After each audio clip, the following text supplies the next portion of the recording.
Mapunta ka rin. Ako na, laing anak, ay payari. Tsaka yung original design na niyan, itang instead of rosary, cross siya, staff ya wala mo, igutan itang anak. Oneng la kaming kamiyayaring staff. Since gagawa yung rosaryo yung misis ko, pamiyan na lakareng katekista ya. So ato yung rosaryong maragul, kebit niya. Sakto. So, para tayo, tambala mo. Yung narrative na nita, itang concept na nita is, ay ka makagawang masayang Our Lady ka nita. So, mix siyang kay perpetual help ang popang ng Our Lady of Sorrows. Kaya ba't baka, in tradition, ma-identify niya yung Pilipino, kasi tang tradition, tangkilik, halfway na, tangkilik yung anak. Kaya ba't tsaka igutan itang anak lalong.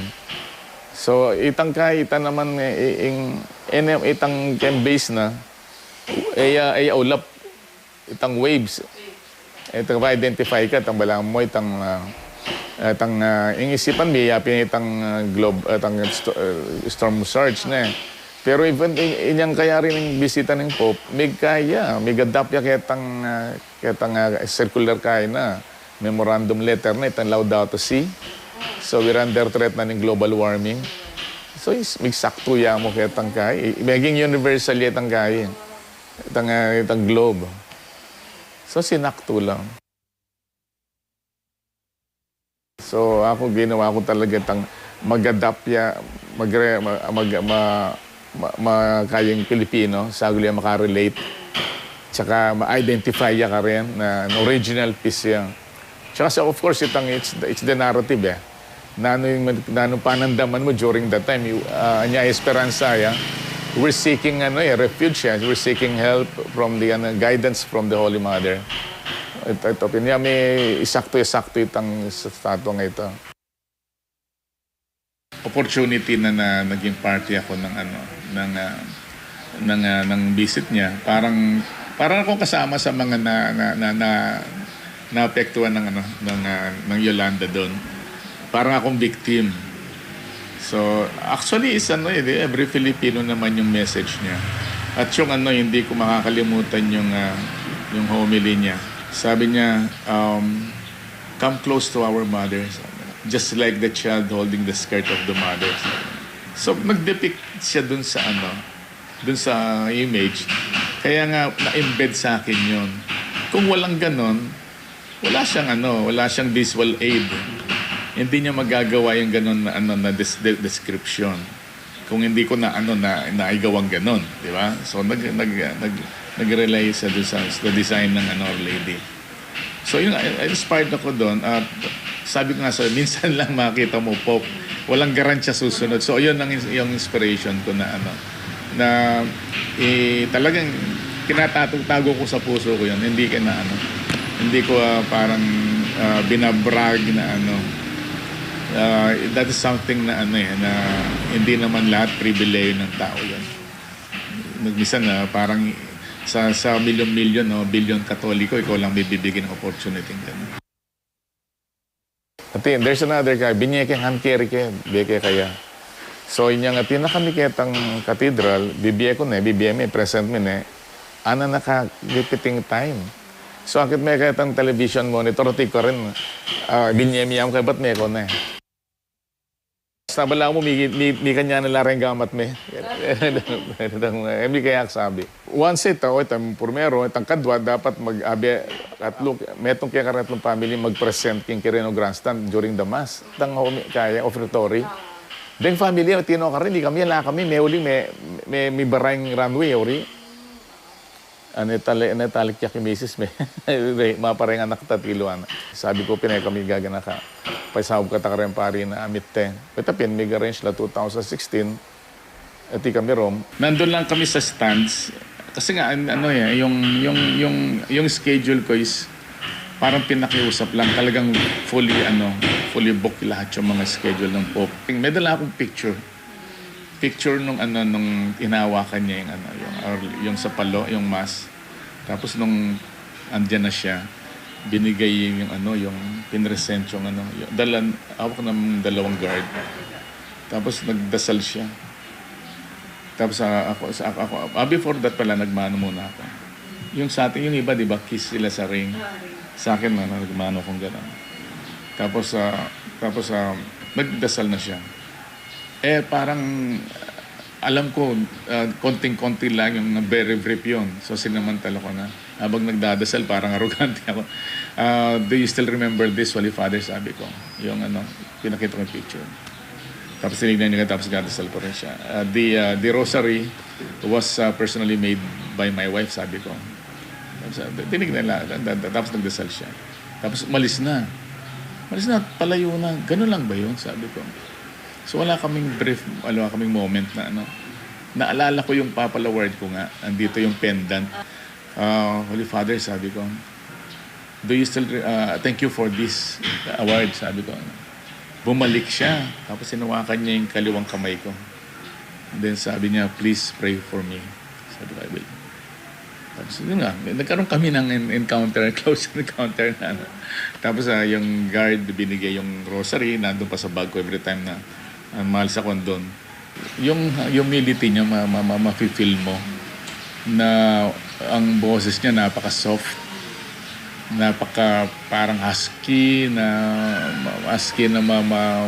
talagang mababa na Tapos yung malulusaw ka nga, sabi ko, hindi may starstruck ka na, hindi mo lang pa nang gagawin mo.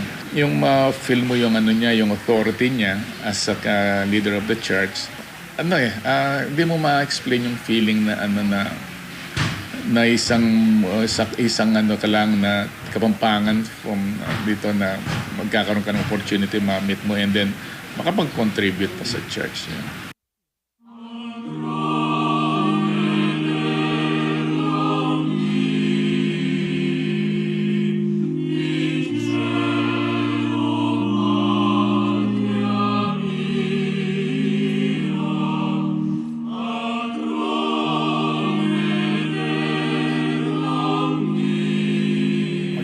Magiging emotional ka na nawalan lahat tayo, di ba?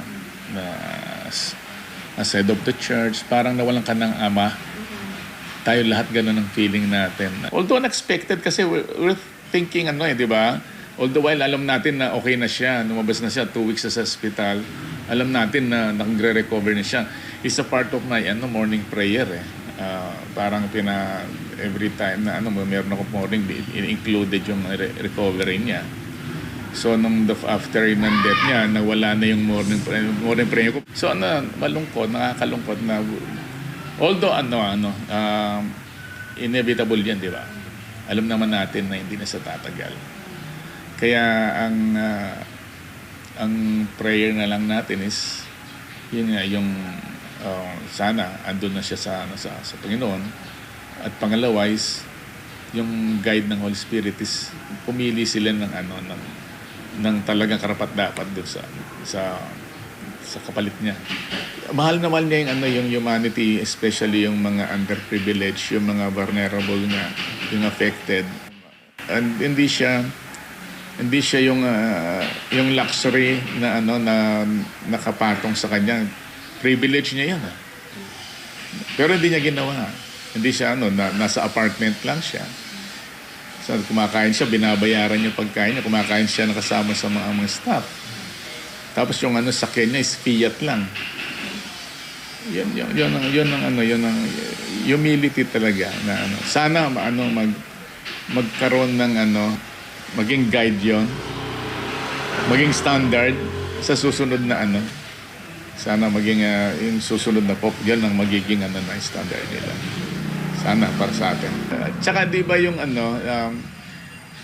di ba meron kang di ba merong facial expression yung tao, di ba na kumisan parang yung mga typical politicians na pagkatapos kang kinawain mag-alcohol gano'n. Di ba? Pero mariread mo sa nila, di ba? Yung ngiting hindi totoo. Yung ngiting pero yun siya talagang ngiting ama, ngiting kapatid, at ngiting kaibigan. Ipagdasal natin uli at yung susunod na yung conclave nga, sana makapili ang mga cardinal na talagang parang copycat lang ng Pope Francis na sana ang standard ganun ang magiging mapipili nila. Is very humble, talagang mahal niya ang pastol niya as a good shepherd.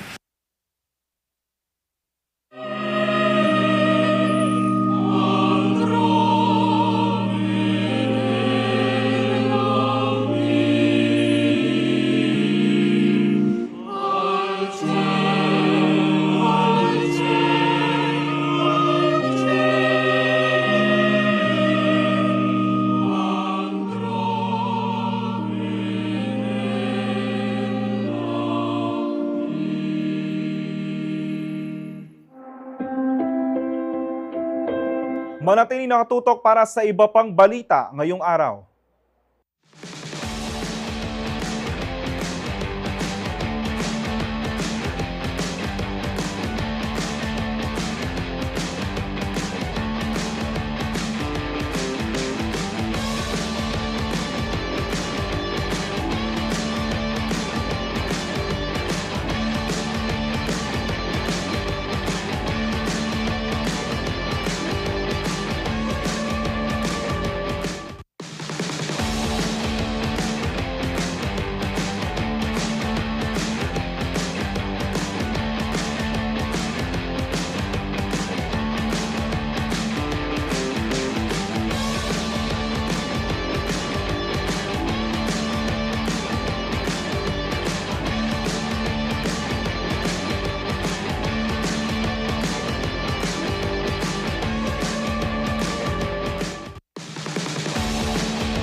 Nagbabalik ang CLTV 36 News. Tuloy na tuloy po ang botohan sa Lunes, May 12, 2025. Ito ang kinumpirma ng COMELEC sa kanilang official Facebook page matapos kumalat ang isang pekeng infographics na nagsasabing ililipat ang halalan sa May 10, 2025. Mariin itong pinabulaanan ng komisyon at nalinaw na hindi sa kanila galing ang pekeng larawan na kumakalat online. Wala rin umano silang inilabas na ganitong klase ng anunsyo sa kanilang official at verified social media channels. Dahil dito muling pinaalalahanan ng COMELEC ang publiko na huwag basta-basta maniwala sa mga posts sa online, lalo na kung hindi ito galing sa mga lehitimo at official sources. Babalaan ng ahensya, ang mga nagpapakalat ng false at alarming information ay maituturing na isang election offense sa ilalim ng Omnibus Election Code ng Pilipinas. Samantala, muling iginiit ng COMELEC na ang halalan ay gaganapin sa Lunes, May 12 at bukas sa mga voting precinct sa buong bansa mula alas 7 ng umaga hanggang alas 7 ng gabi. May nakalaan ding early voting hours para sa mga botanteng senior citizen, persons with disability of PWD at buntis mula 5 a.m. hanggang 7 a.m.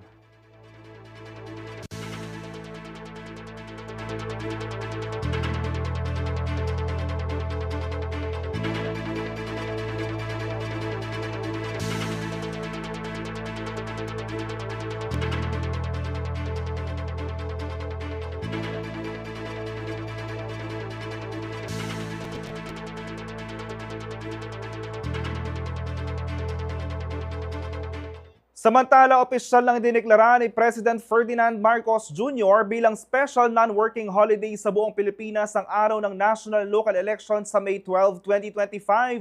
Ito ay upang mabigyan ng pagkakataon ng mga Pilipino na makaboto.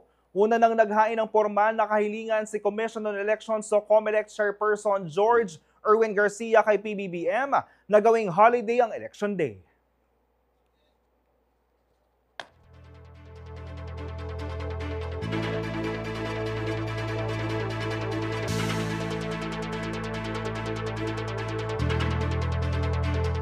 Sa gitna ng mga suliraning kinakaharap ng Dasmariñas City, umaasa ang mga opisyal na magiging daan ang kandidatura ni Camille Villar sa Senado upang mabigyang pansin at matugunan ang matagal ng problema sa supply ng tubig sa lungsod.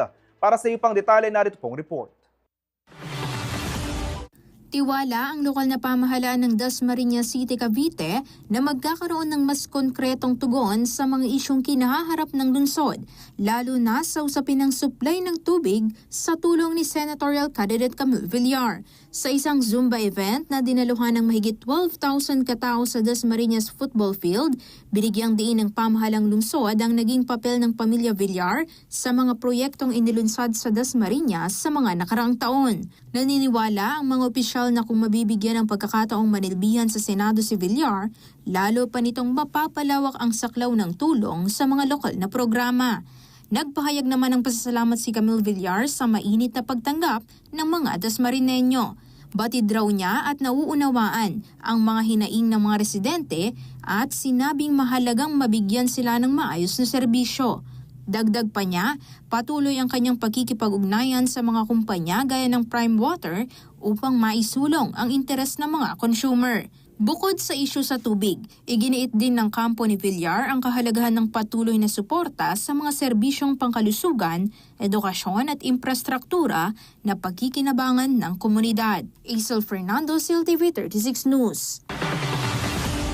Sisiguraduhin daw ni Pangulong Ferdinand Marcos Jr. na may mananagot sa mga nangyaring trahedya sa SC Tex at NAIA Terminal 1 itong nakaraang linggo. Sa video na uploaded sa kanyang Facebook page, sinabi ni Pangulo na inatasan na raw niya si Department of Transportation Secretary Vince Dizon na kaagad magsagawa ng mga konkretong hakbang upang matiyak na mapanagot ang mga sangkot dito. Gayun din, titiyakin daw ng pamahalaan na hindi na ito mauulit sa pamamagitan ng pagpapatupad ng mas pinaigting at ligtas sa transport system.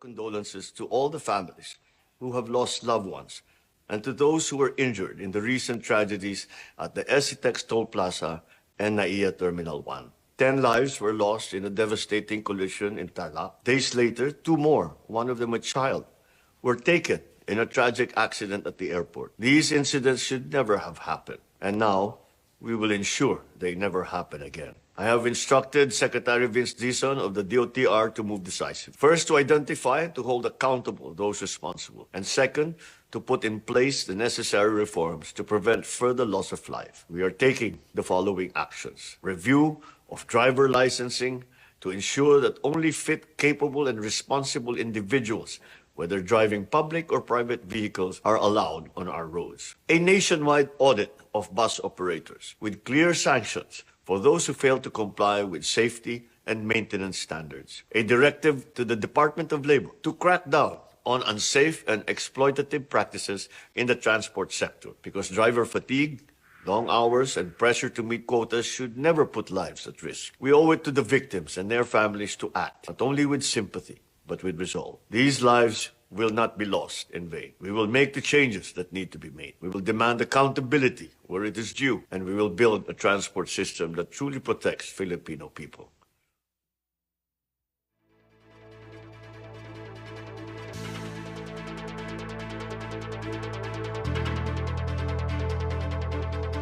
Matapos ang sunod-sunod na mga aksidente sa kalsada, hinihikayat ngayon ng Malacanang ang pagsasabatas ng regular at mandatory drug test sa mga driver ng Public Utility Vehicles o POVs. Kaugnay din ito ng anunsyo ni Department of Transportation Secretary Vince Dizon na lahat ng POV drivers ay required na magpa-drug test kada 6 na buwan. Ayon sa Malacanang, paraan ito upang matiyak na nasa tamang kondisyon ng mga driver bago magmaneho at para na rin maiwasang mangyari pa ang mga aksidente sa kalsada. Makakatulong din ito upang maging ligtas sa mga nasa daan, driver man, pasahero o commuter. Samantala, sumailalim na sa drug test at alcohol breath analyzer test ang driver ng bus na sangkot sa aksidente sa SCTEX noong Huwebes, May 1 at ayon sa pulisya, parehong negative ang resulta ng dalawang test.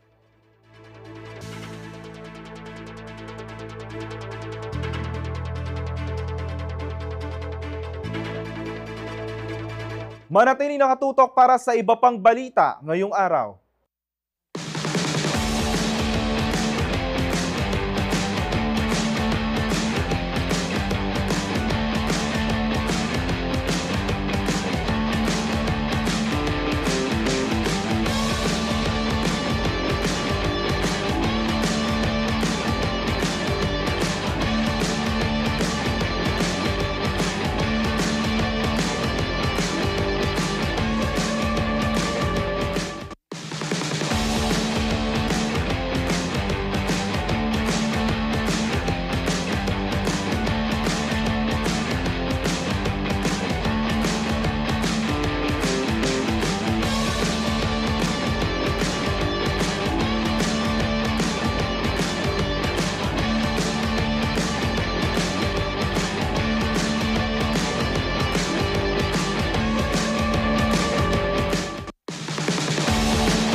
Nagbabalik po ang CLTV 36 News. Development sa Mega World Capital Town.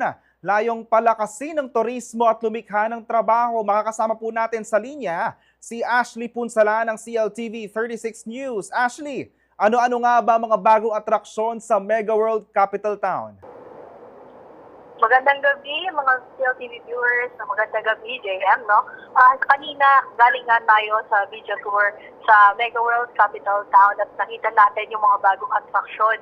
Kabilang na dito ang mga bagong condominiums at saka yung office spaces nila, pati na rin yung rainwater park na talaga namang dinadayuhan pa ng ating mga kabalen mula sa iba't ibang panig ng probinsya. Kanina nakita natin yung office space na tinatawag nilang Paso Deco Tower. Ito, naglalayon daw itong magbigay ng mas maraming job opportunities sa ating mga kabalen dahil magiging tahanan nito ng iba't ibang mga companies like BPOs at maging mga NGOs din, meron din tayo. Bukod dito, meron din condominiums. Kabilang dito ang Bryant Place Condominium kung saan ito ay isang first or kauna-unahang condominium sa Pilipinas na may Google Office team or co-working space yung concept niya. At ito daw ay layon pasit-langin yung community sense o sense of community ng mga titira dito.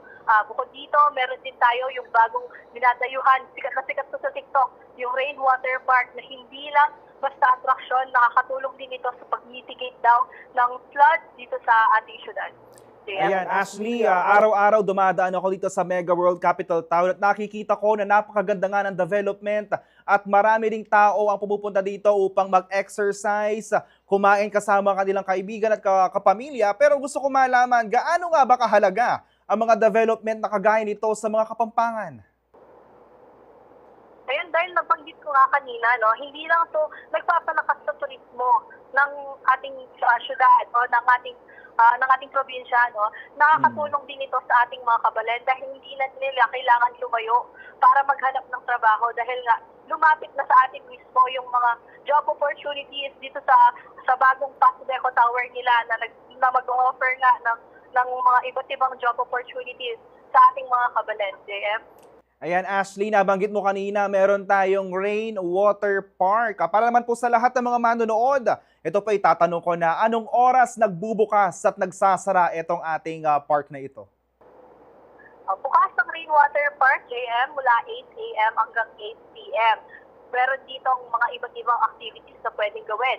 Sa mga gustong magpapayat, para summer ready tayo, kahit tapos na yung summer, pwedeng mag-exercise dito, mag-jogging, running, bisikleta, pwede rin. Meron din tayo dito football field at amphitheater na pwedeng irenta o rentahan ng mga publiko. Open din ito sa public. Kahit sino pwede pumasok basta daw susunod sa mga rules and regulations ng park. Meron din tayo, magkakaroon din sila ng train na iikot sa buong rainwater park para makita o makapag-sightseeing yung mga bibisita dito. Ayan, Ashley, maraming salamat. At live na live po si Ashley Punsalan sa Capital Town, dito po sa Barangay Santo Niño, Syudad ng San Fernando. Sa iba naman pong balita, epektibo na simula June 1, 2025 ang 12% value-added tax o VAT sa lahat ng foreign digital services na mayroon sa bansa. Alinsunod ito sa Republic Act No. 12023 o ang Value-Added Tax on Digital Services Law na nilagdaan ni Pangulong Ferdinand Marcos Jr. noong October 2, 2024. Sa kanyang paglagda, nilinaw ni PBBM na layo na naturang batas na gawin umunong patas ang buwis para sa lahat ng negosyo, lokal man o dayuhan na kumikita sa merkado ng Pilipinas.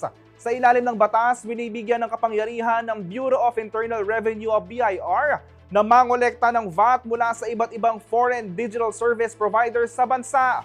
Sakop ng buwis sa mga nasa digital media, digital music, digital video games, video on demand at mga digital ad. Kaugnay nito, inanunsyo ng Netflix ngayong Martes, May 6 na magpapatupad sila ng dagdag presyo sa kanilang mga subscription plan sa bansa simula June 1, 2025 dahil sa epekto ng bagong VAT. Samantala, hindi naman sakop ng batas ng digital educational services gaya ng online courses at webinars mula sa mga pribadong institusyon, pati na rin ang mga subscription-based services para sa mga eskwelahang kinikilala ng mga ahensya ng gobyerno.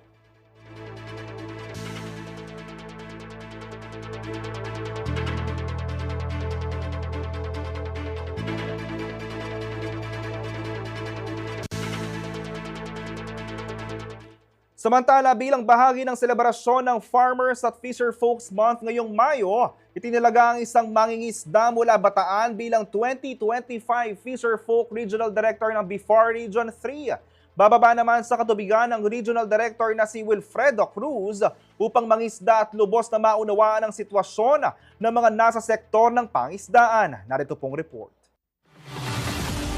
Mula sa katubigan ng Bataan, dadaong sa tanggapan ng Bureau of Fisheries and Aquatic Resources of BIFAR Region 3 ang veteranong mangingisda na si Ricardo Cari Cruz Jr. Ito'y matapos siyang ihalal bilang 2025 Fisher Folk Regional Director.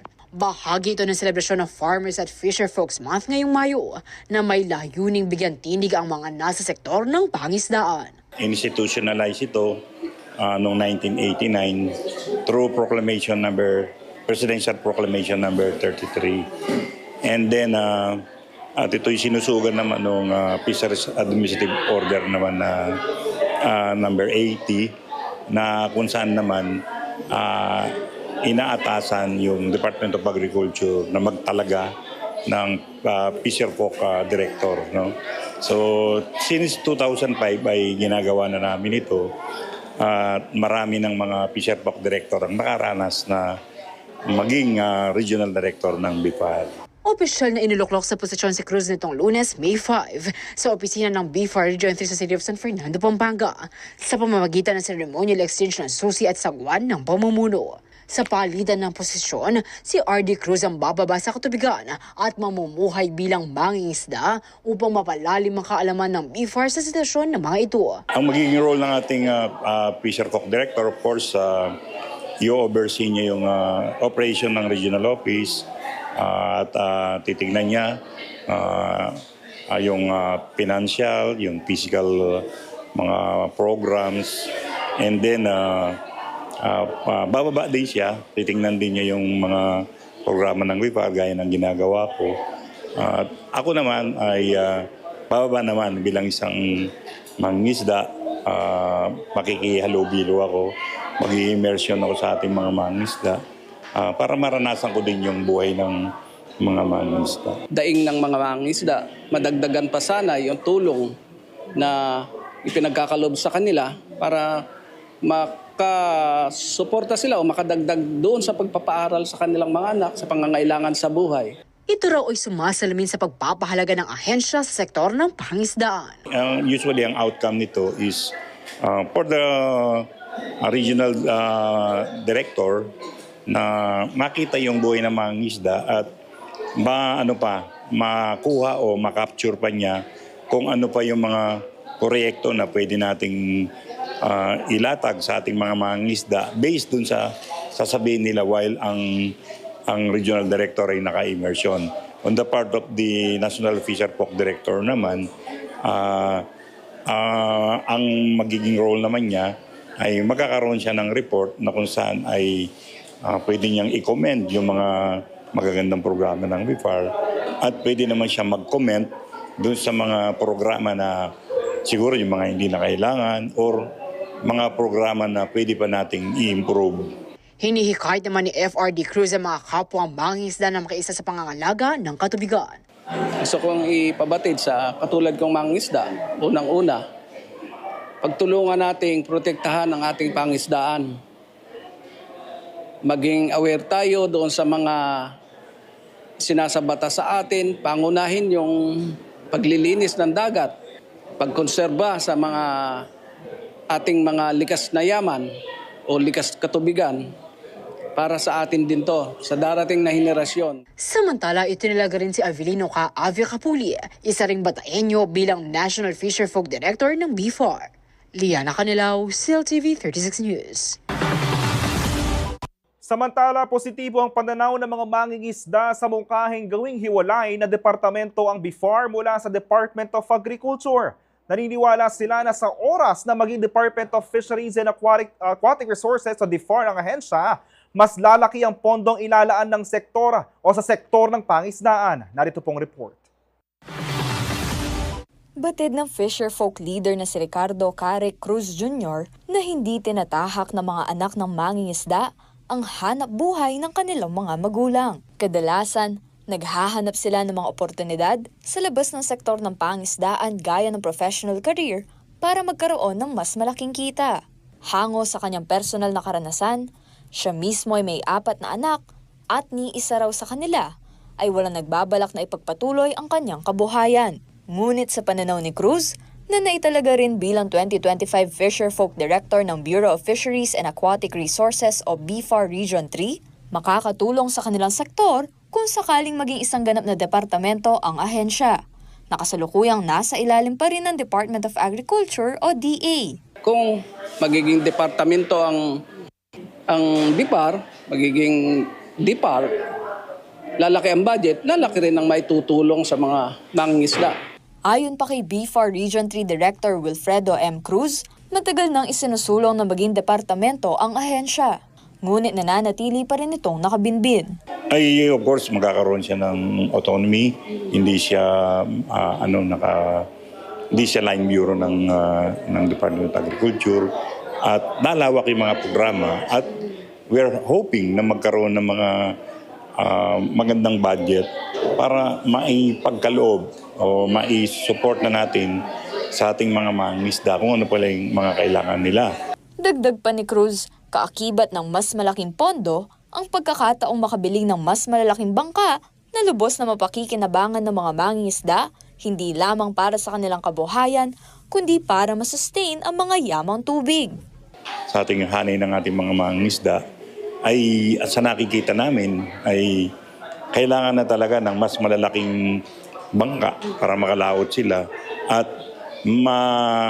mapahinga yung municipal waters dahil lang nakakonsentrate din ng pangisda na nasa municipal waters wherein it is the most productive part of the ocean at sometimes dito rin nagbe-breed kasi yung mga isda.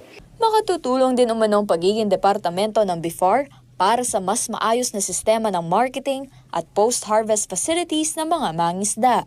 Samantala, isa sa mga nagsusulong ng nasabing panukala ay ang dating senador at muling kumakandidato na si Francis Kiko Pangilinan.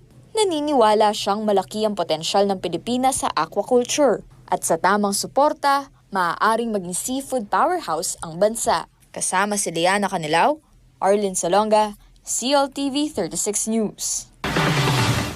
Kung pang-Hollywood ng pangarap mong road trip, sagot na ng Laos Auto Group yan. Presenting Peugeot 3008 Allure. Pagsakay mo, siguradong artistahin ang iyong datingan dahil simula sa sunroof at sa classy design, complete package ng ride na ito.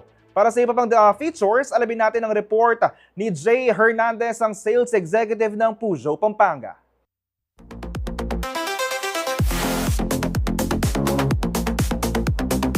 Hi, my name is Jay Fernandez and I'm the Sales Executive of Peugeot Pampanga. Today, we're gonna explore the Peugeot 3008 SUV Allure.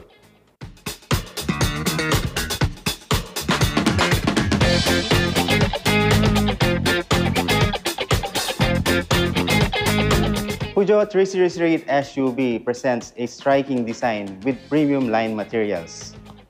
The current model has a Peugeot frameless grille with vertical line design with its aggressive look. Peugeot brand identity is the logo itself, the lion, king of jungle. Peugeot 3008 bumper has a 6-eye parking sensor for more safety and easy parking movement.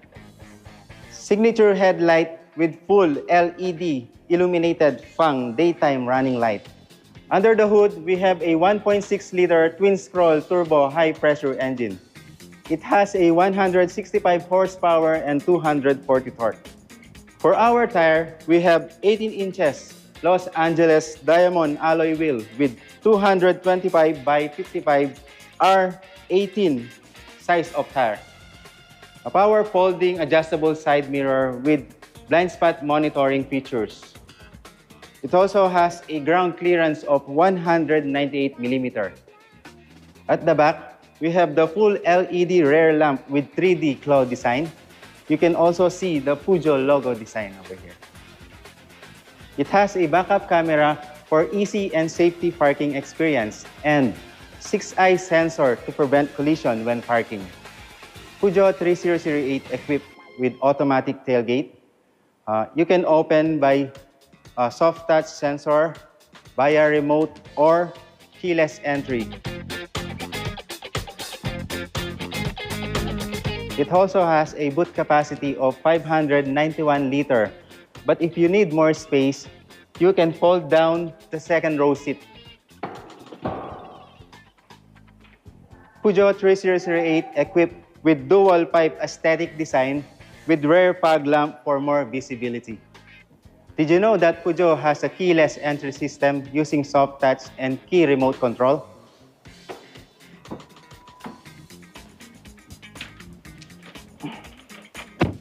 Peugeot has compact steering wheel with sporty looks, with tilt and telescopic adjustment. Behind the wheel, we have a manual mode for sports feel, and it has a cruise control and limit speed control. Peugeot dashboard designed with 12.3 digital heads-up display with 5 different modes to choose. Minimum, personalize, navigation, driving, and dial mode.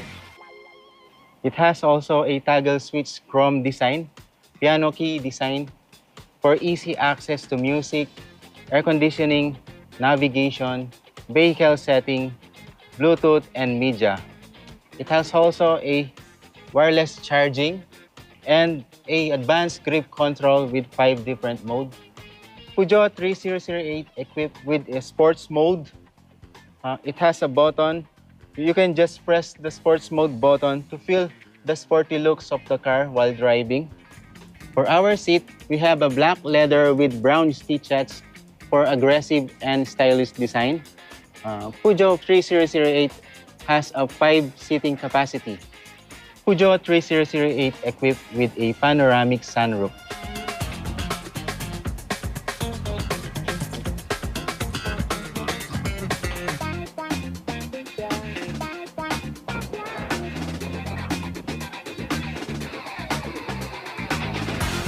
For price and promo, you can avail the Peugeot 3008 Allure for as low as 1,870,000.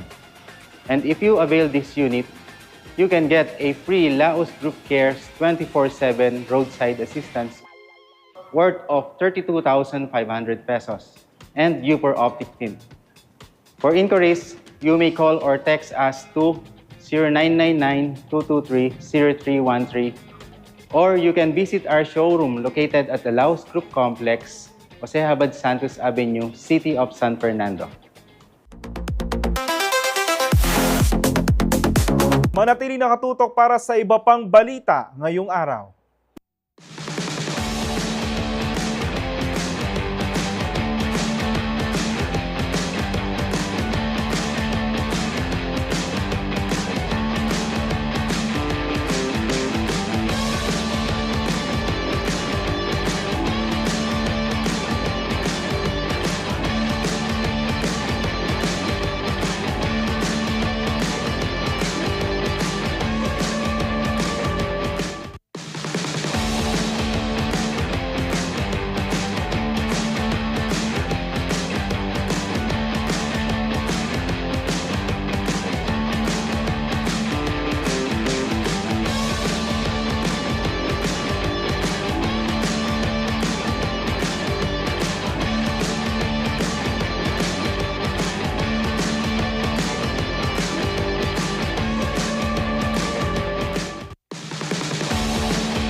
Nagbabalik ang CLTV 36 News. Sa gitna ng lumalalang epekto ng climate change at pagkasira ng yamang dagat, isang hakbang ginawa ng DNR sa pagtatayo ng kauna-unahang Marine Scientific Research Station sa Kasiguran, Aurora. Magsisilbi itong sentro ng pananaliksik at konserbasyon para sa karagatan ng bansa. Para sa karagdagan detalye, narito pong report. Bilang tugon sa lumalalang hamon sa karagatan, inilunsad ng Department of Environment and Natural Resources o DENR ang kauna-unahang Marine Scientific Research Station o MSRS sa Central Luzon na matatagpuan sa Kasiguran, Aurora.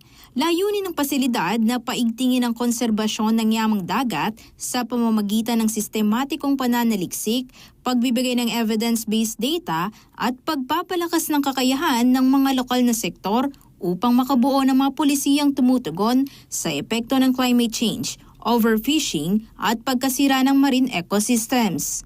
Establishing the Marine Scientific Research Station in this barangay is our commitment to protecting and preserving the invaluable resources for future generations and to work with the local government and the academic institution to build the institutional infrastructure for knowledge building about our ocean environment. Sa ilalim ng administrasyon ni President Ferdinand Marcos Jr., isinusulong ng DENR ang pagtatayo ng mga pasilidad para sa pagkalap ng baseline data, ecological monitoring at rehabilitasyon ng mga critical marine habitats tulad ng coral reefs, seagrass beds at mangrove forests sa loob ng Coral Triangle, ang tinaguriang sentro ng global marine biodiversity. Ang MSRS ay tinatayo sa isang 1,000 square meter na lupain at inaasahang magiging pangunahing science-based hub para sa marine conservation at disaster resilience planning. Our waters consist of 7 times what our land area is about, and yet our knowledge about our coastal and marine ecosystems is very poor. By the time we are able to take leave of this administration, there will be enough institutionalization in terms of our investment in ocean science to actually establish as a pillar for nation building for our country. Aminadong DENR na kulang pa sa komprehensibong datos ang bansa tungkol sa karagatan, bagay na hadlang sa epektibong pamamahala ng marine resources. Sa pamamagitan ng MSRS, layunin ng ahensya na maitatag ang pundasyon ng long-term strategy para sa sustainable marine resource management. This Marine Scientific Research Station represents a bold step forward in addressing these challenges. It will serve as a hub of knowledge and innovations where researchers and conservationists will deepen their understanding of our marine ecosystems and develop strategies of their sustainable management. Dagdag pa ni Engineer Pablo, mas magiging sistematiko ang pagtugon sa mga isyung pangkalikasan sa tulong ng kolaborasyon ng mga scientists, LGUs at komunidad. Bahagi ito ng mas malawak na plano ng DENR na magtayo ng 6 pang research stations sa iba't ibang biogeographic regions tulad ng Cagayan Valley, Eastern Samar, Zamboanga at Sarangani. Let this station be a symbol of hope and progress. Through it, we aspire to strengthen partnerships and harness the collective efforts of all stakeholders. Sa isinagawang groundbreaking ceremony nitong Miyerkules, April 23, dinaluhan ng mga kinatawan mula sa akadim, civil society at lokal na pamahalaan, muling iginiit ni Secretary Loizaga na ang MSRS ay hindi lamang para sa agham, kundi para din sa mga sektor na direktang umaasa sa dagat. Our vision is clear. The station will become a beacon, a sentinel for marine research in the region, strengthening local capacities, fostering partnership across sectors, and producing knowledge that leads to transformative action. But the station is not just for scientists, it's first and foremost for the communities. For those in the communities such as the fisherfolk who rely on healthy oceans to sustain their families. Habang sinisimulan pa lamang ang konstruksyon ng MSRS sa Kasiguran, baon nito ang pag-asang maisusulong ang makakalikasan, makaagham at inklusibong kaunlaran para sa kasalukuyan at susunod pang mga henerasyon. Isel Fernando, CLTV 36 News. At yan ang mga balitang nakalap ngayong araw kasama ang buong pwersa ng CLTV News and Current Affairs. Ako po si JM De Jesus. Maraming salamat po.